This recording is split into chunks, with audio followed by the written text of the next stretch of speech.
Be a millionaire in all six aspects of health. We do shows on your physical health, mental health, social health, spiritual health, intellectual health, and today we're going to focus on financial health. Our topic is budgeting. Hopefully you're an expert at it, but if not, we've got three awesome guests here. They're going to help teach us a few tips on how to budget effectively. If you've never seen Millionaires Are Made, this is a show built on the fundamental belief that every person you meet knows a little something that you don't, and there's something to be learned from everyone in this big, beautiful world. In the spirit of authenticity, we do as little as we can to talk to our guests about what we believe and they believe, etc., etc. These tips from them are going to come from their life journey and their expertise and straight from them. Hopefully, you all love them and can take a little bit and grow in your financial health.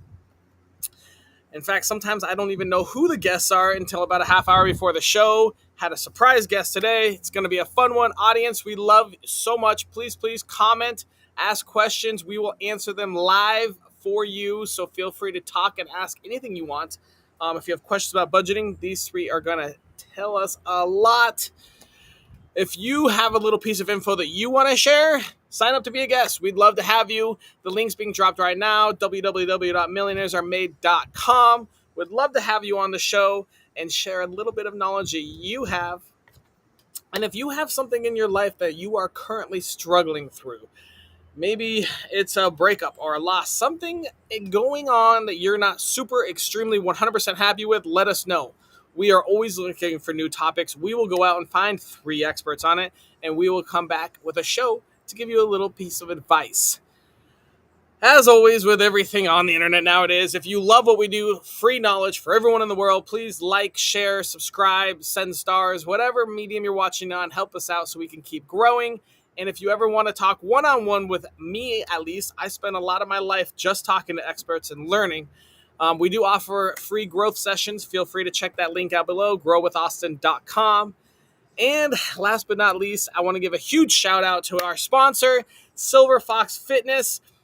Bob is an awesome guy. He's dedicated over 30 years to teaching fitness at his YMCA, and now he's a blogger and shares all of his knowledge on how to stay fit and mobile for a long, happy life. He does specialize in seniors, but his tips are open to just about everyone. Please check out the link below. Go like him on Facebook, Instagram, etc., etc. Super smart guy, and would love to hear from you. And without further ado, who is ready to talk about budgeting? We're going to bring out our first guest, Dr. Heidi. Dr. Heidi, tell us who you are.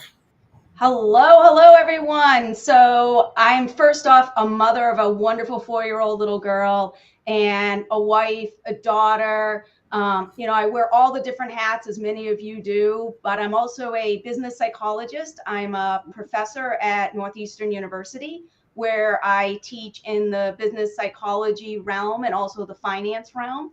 My background all these years have been working with nonprofit organizations and small businesses to help them really grow and scale and become more efficient and more automated. And so over the last probably 3 or 4 years, I've put a greater focus on stepping out of the classroom and starting to share more knowledge with other people so that way they can grow their businesses and become more successful.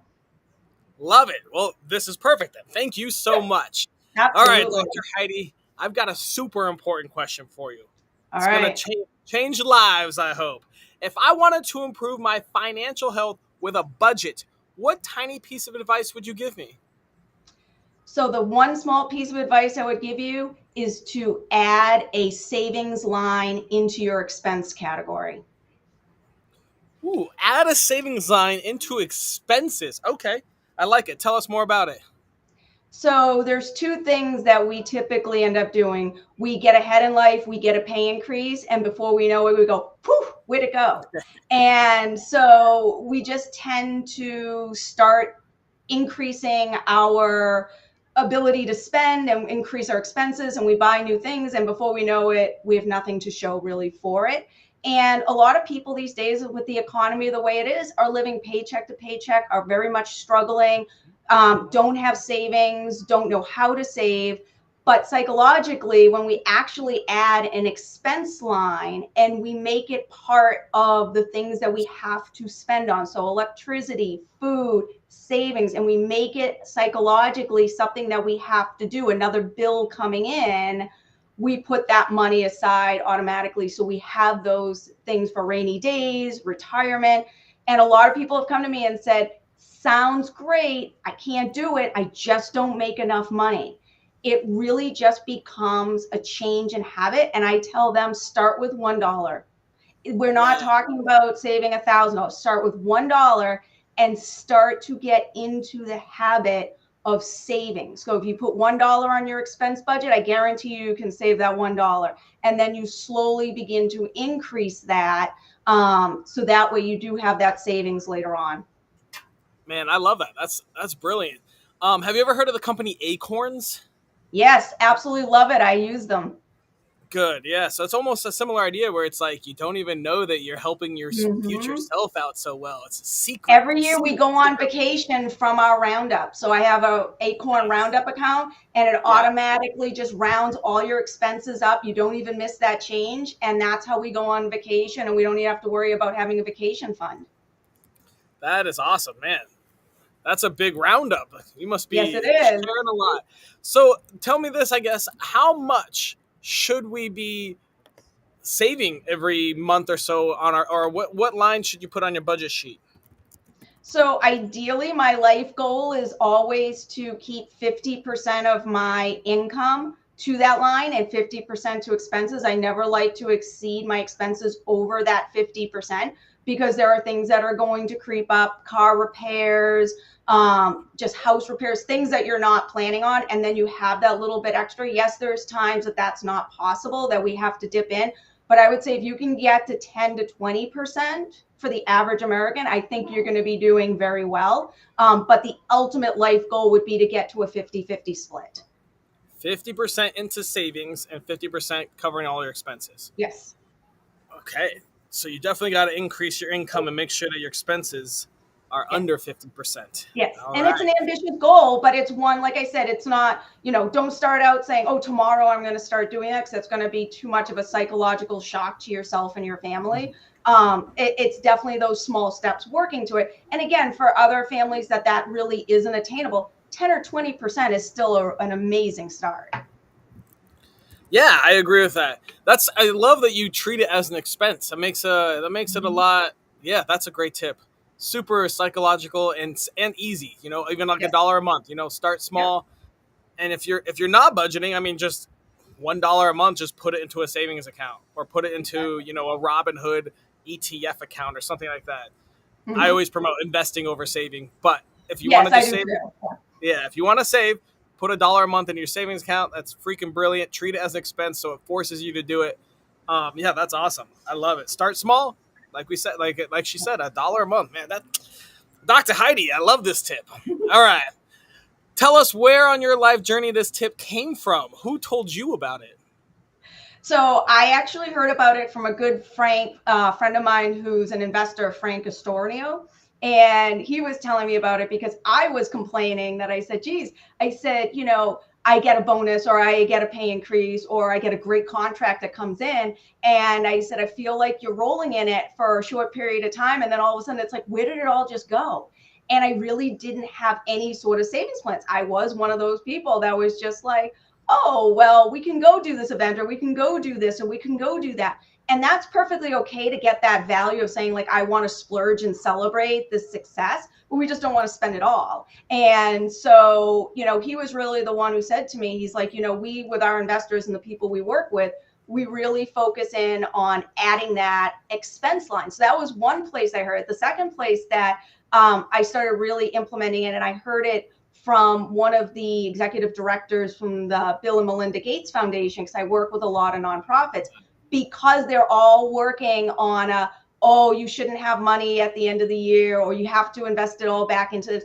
There was a big frowning on having a lot of excess in reserve. So if we turned it into an expense line, it wouldn't show on the net income or net loss, but they were still putting it away. So they were satisfying donors who were a little bit uneducated about what nonprofits really should be doing, and they should have a net income, but we didn't have to worry about the net income or net loss line anymore because we were making it an expense line.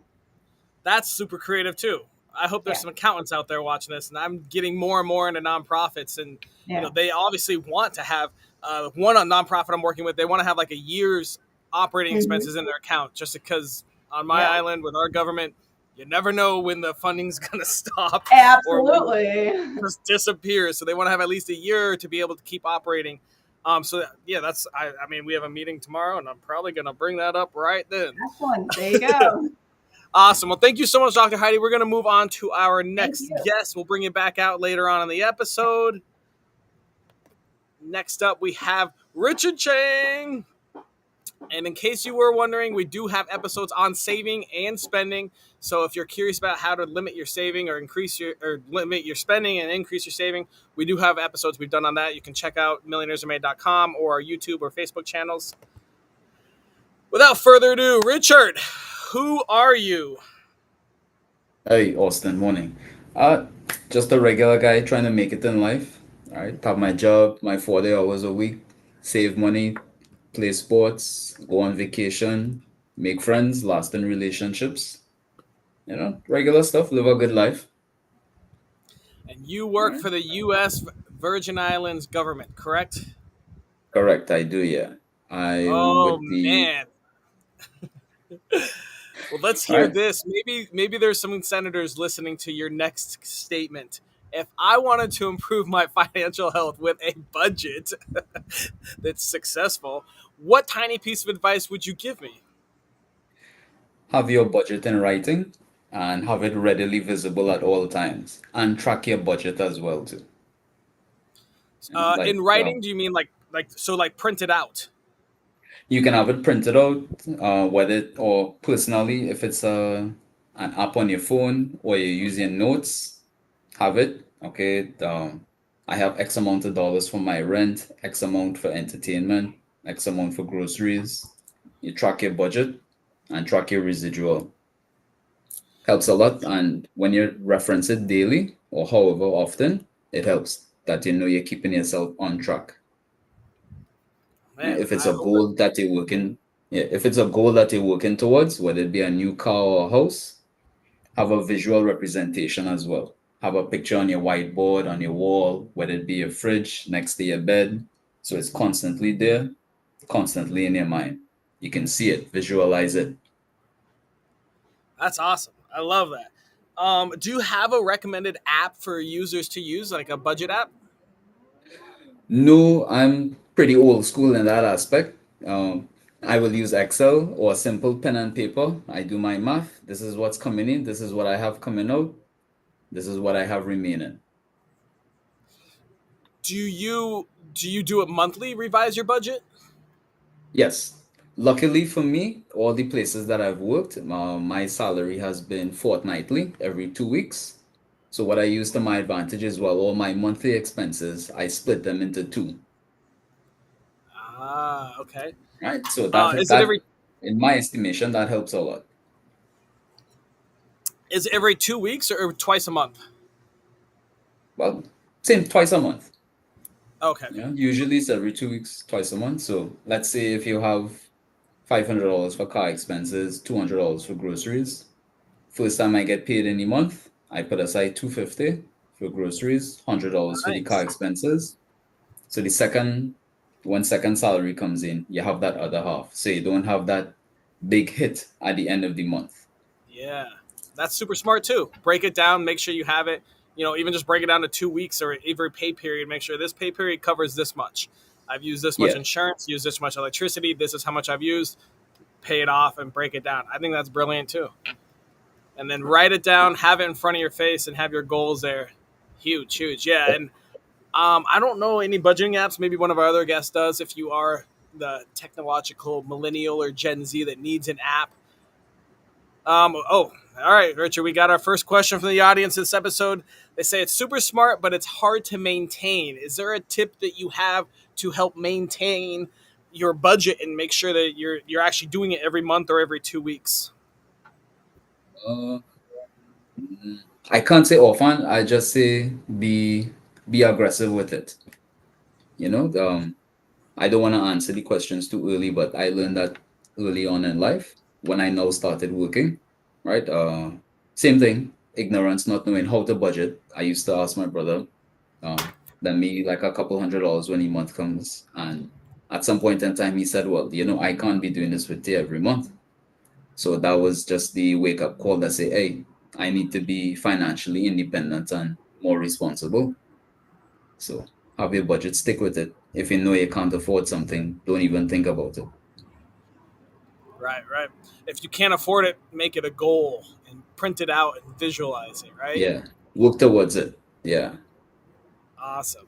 Well, thank you so much, Richard. We're going to move on to our next guest. And we're going to bring out Jenny. Jenny, who are you? Hi, I'm Jenny Friedman. I am an ADHD coach, an ADHD business coach. And I work with entrepreneurs, and I use a lot of woo-woo that works, like human design and astrology. And for all my shiny young entrepreneurs, love woo-woo, love woo-woo. It All works. right. We It's got a the woo-woo that woo-woo works. ADHD business coach. Woohoo! All right. All right. Well, tell me this, Jenny. If I wanted to improve my financial health with a budget, what is one piece of advice you would give me? So you want to pull out your spending money for each week in cash and in a not black and white way. Explain that. Okay. So there's spending money, which is not going to be the things that are like your insurance and your all these expenses you were just talking about. Like, no, this is like I go to the deli or maybe the gas station. We all have money. Like I go buy Starbucks or whatever at the 7-Eleven, you're spending money, just your disposable kind of like money. And what happens is a non-black and white way. So don't just put it all in cash and carry around cash, because that's what people tend to think I should do, is so I can see myself spending the money. You also want to have it like half and half, I think. Like half of it should be on one of those refillable cards and half should be in cash. That way, if you go on Amazon and it's a spending frivolous expense, like you have your little card and you can buy it on Amazon, but it counts. So if you have $100 for the week, I would do $50 on the refillable card and $50 in cash. And that way it forces your brain to have to make choices, not do I get it or not. It makes it like, how do I get this? And that's a better question that makes you rise up and go, you know what, I could spend this much on that. Maybe I get this in more, at least, less expensive gum at the store, so I can also spend this much. You start to actually budget in real time, because a lot of times this is just too, it doesn't seem tangible. Now it does. Cool. I like that too. Yeah, you got your spending and you have to figure out where you want to do it. You have to making yourself think and realize even more, not just like they say, use cash so you see it going away and it like affects you, but now you see it going away. Like, I have no money, and then you feel defeated and you're like, I can't do this. And it's like, no, I can do this. How can I do this? Because you have now two tools, and it's not just so black and white, and it allows you to expand. When we expand our consciousness, we have lots of answers come to us. So it just kind of sets you up for success, I think, in a better way, but it also keeps you within your budget. If you said, I'm only going to spend $100 this week, no more, then that's the thing that, feels constricting, but now I have a little freedom because I can decide how I'm going to do it with what, helps you keep on track better. I love it. All right, Jenny, tell us, where in your life journey did you learn this information? So this was what I came up with, helping a bunch of clients that have ADHD, that think in black and white. They think all or nothing. They think, yes or no, I can't do it. They feel very defeated. And we would try it, and we kept playing around with what works. And this is what we landed upon that works. And this is after years of trying lots of different kinds of things, that this actually has been something that has given enough wiggle room and freedom. And it is something you can predetermine, because that was always a big pushback, was like, but how do I know how much I'll need? And trying to figure out just from experience, trial and error. I would say this has just been an experiment, and this is what's landed on the most successful thing that works for all kinds of people in all kinds of economic situations. I love it. That's awesome. Well, I think we're going to move on and go to our round robin section and see what everyone else has to say. Let's bring Dr. Heidi and Richard and Jenny out. And let's start with Dr. Heidi. Can you quickly refresh what your tip was? Sure, absolutely. So my tip was, in your expense section of your budget, you're going to allocate a line for savings. Turn your savings into an expense. Richard, what are your thoughts on that? I like it, actually. That's really good. I actually did something like that very recently. So I agree with Dr. Heidi there. And Stick to Jenny, the your saying, thoughts? out of sight, Go out of ahead. mind. No, just I've stick had to no the. success. I think it sounds great. I've never had any success trying to do that. It's been something with my clients too. It's been something where savings feels so like a luxury, and I know it's, oh well, then put it as an expense. But me and my people don't really have an easy time looking at expenses and sticking to like what's an expense, because everything seems to be so different on any different day. So it takes like all these extra steps to like look at the budget, look, like it can be a lot. So it sounds great, and I love that you're like, oh, even $1. And then, but I also know when I've said this to some of my clients, they're like, they roll their eyes and go, yeah, that's not going to happen. And so then we have to come up with something else. Yeah. Just make your utilities bill an extra $1 more expensive and just hide that savings away. I like that idea a lot. Yeah, I mean, it's just an expense. Richard, can you quickly refresh what your tip was? Have your budget readily available, whether it be in writing or in an app, so you can always look at it and know how you're tracking it. Jenny, what are your thoughts on Richard's tip?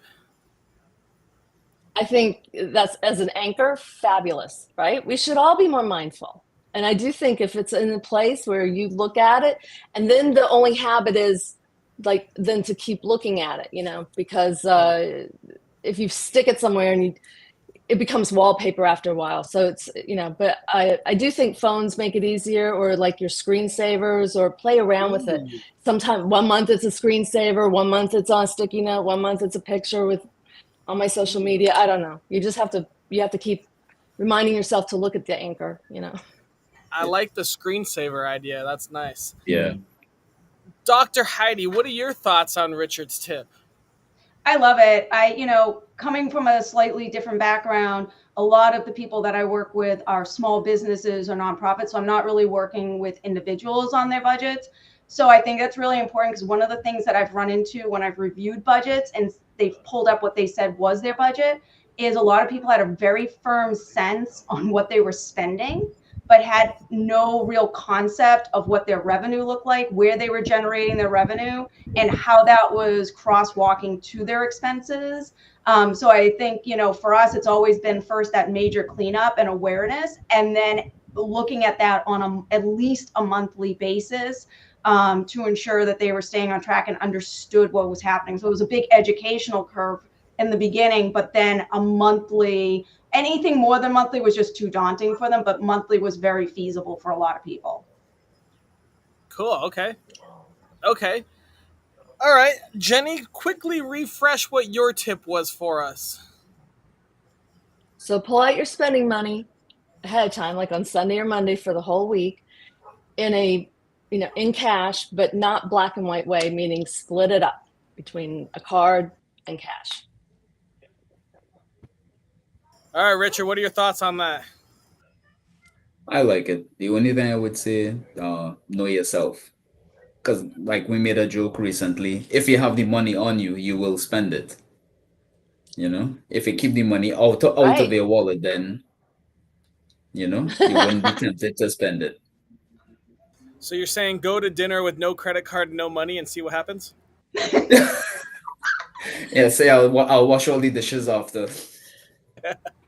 There's how you fix your budget. Start working, working at the places you want to eat. Dr. Heidi, what are your thoughts on Jenny's tip? I think it's a great tip. I think for a lot of people, it would work well. For myself, it doesn't. If there's cash in my wallet, I'm burning right through it.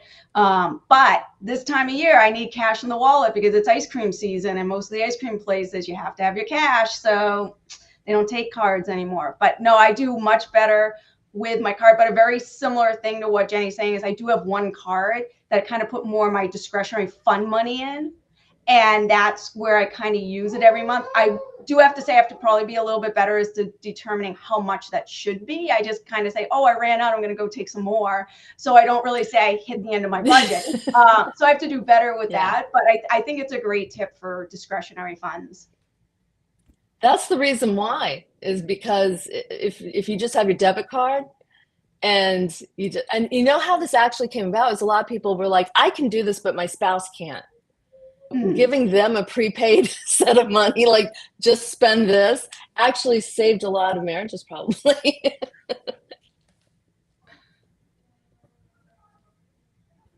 All right, we've got a question from the audience. So I guess let's boil this down to basics. Say I've never budgeted before.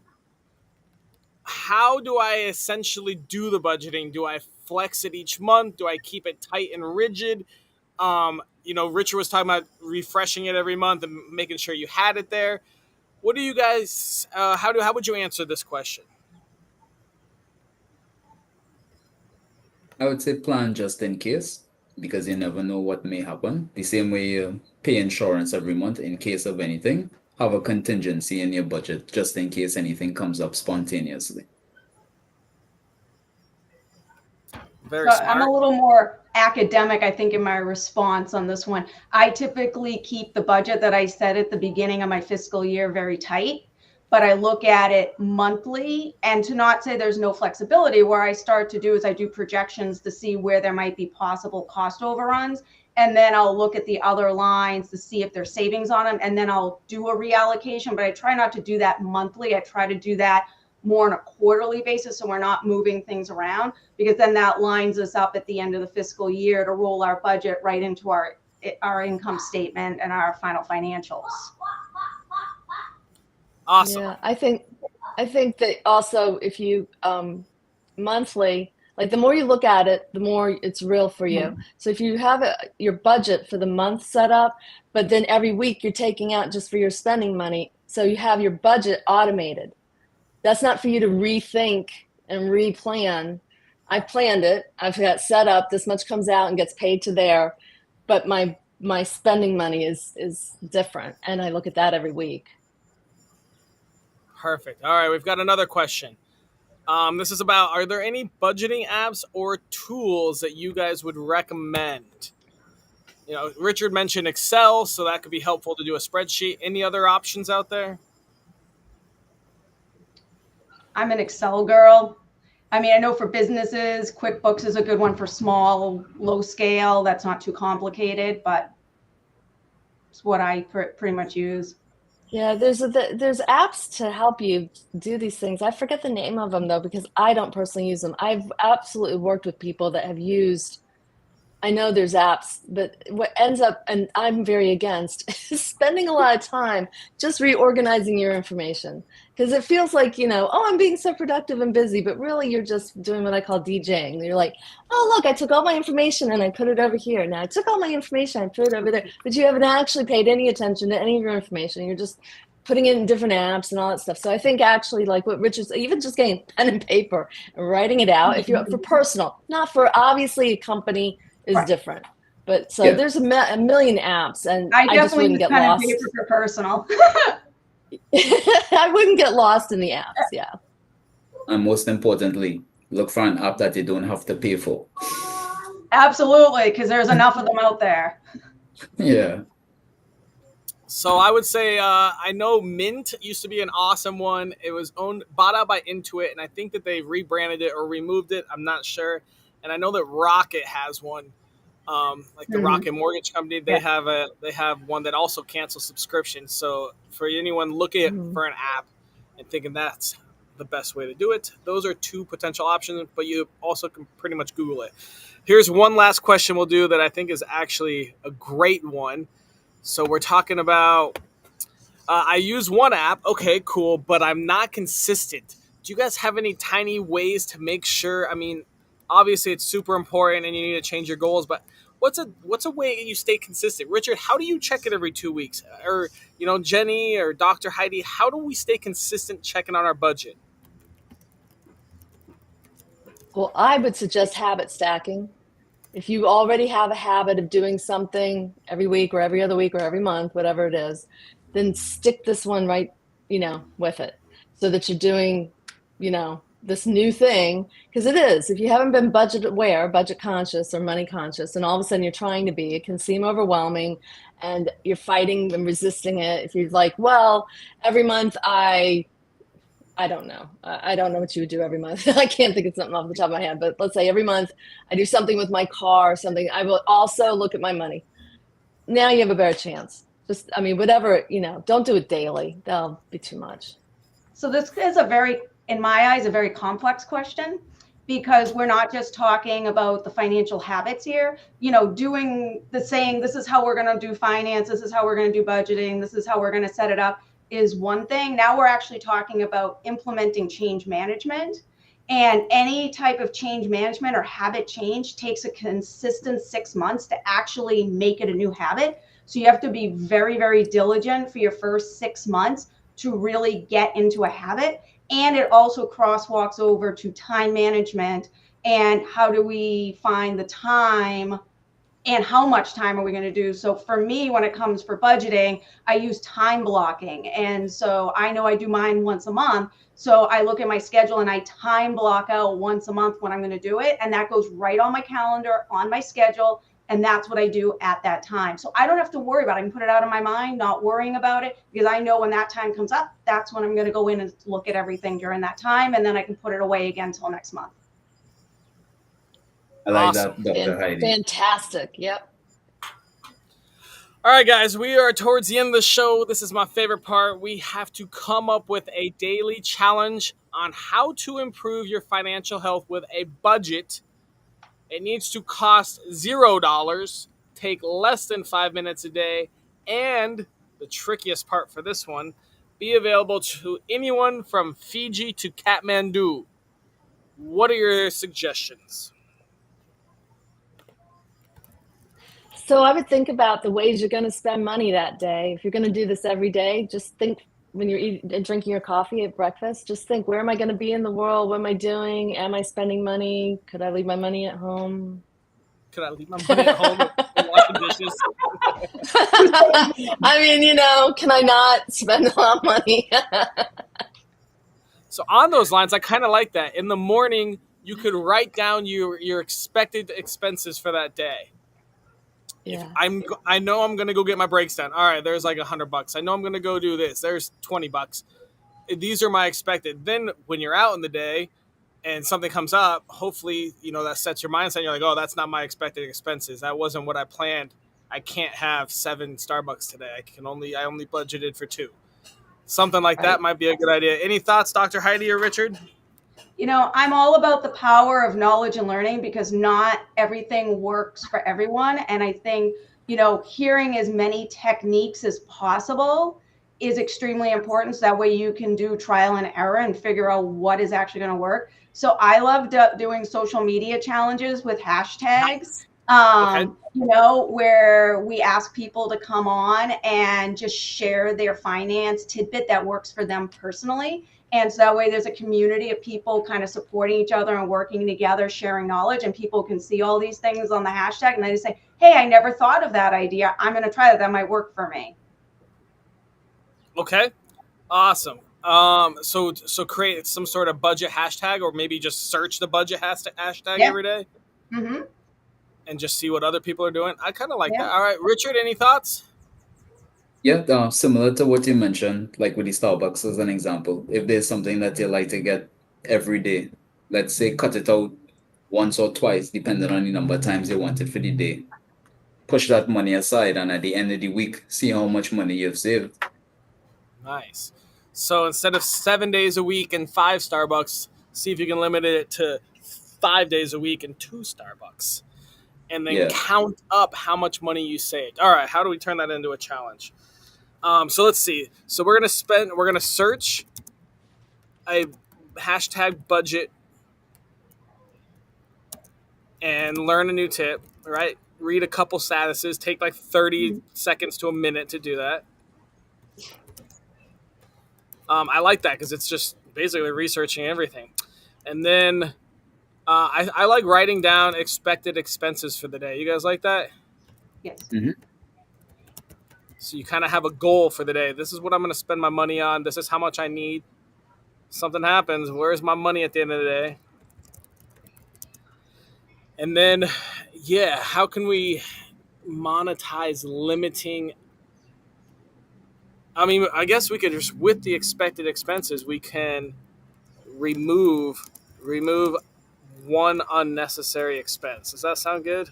Mm-hmm. Yeah. I guess to make it a little clearer, set a limit for yourself. If you leave home with $20 in the morning, I'm aiming to go back home with $10. I'm not spending more than $10 for the day. Oh, you could Yeah, share what you along don't those lines. spend. Yeah, you could maybe share on social media, like on your channel. Like, Yeah. yay, I didn't buy the thing. Okay, so and that'll be with the hashtag budget. Nice. All right. Okay, this is gonna be great. So we're gonna go hashtag budget. All right, so we're gonna write down expected expenses for the day. That's important. Don't leave home with extra money. Remove one unnecessary expense, and share the money you saved with hashtag budget. So everyone can help. All right. Sound good to everyone? Yeah. Wonderful. I like it. That's going to be a good one. Cool. Awesome. All right, guys. Well, we are officially done. Thank you all so much for coming on our show. Great tips. You guys were awesome. I'm going to put you backstage, and we are all wrapping it up. Thank you, viewers, for watching. Hope you had a great time. Real quick, again, if you want to be a guest, I know that you got some tips to share. We'd love to have you on. If you have something you're struggling through, tell us a topic. We will go find some awesome people to talk about it. And last but not least, I do want to go over, we have 3 more sponsors. One of them is our True Leaders bi-monthly magazine. It's practical guidance and stories and interviews for aspiring and current leaders. So if you are head of anything, anywhere, check out True Leaders. It is digitally free, and it's also available in print if you're like me and you like to read in your hands on Amazon. That link's being dropped below. We also have our sponsor, Krista Melanson, who is amazing. She is a cordon bleu trained chef as well as a relationship coach, and she does coaching with couples through food, the love language of food, which is pretty much everyone's love language. So if you want to do that, check her out. She's awesome. And last but not least, financially, what a whiz this is. Steve Selengut, he basically teaches you how to invest and live off the returns on the investment with dividends as well as increase in that. He uses all that to pay the bills. He's awesome. Go check out Steve now. And last but not least, thank you so much for watching. Hopefully we'll see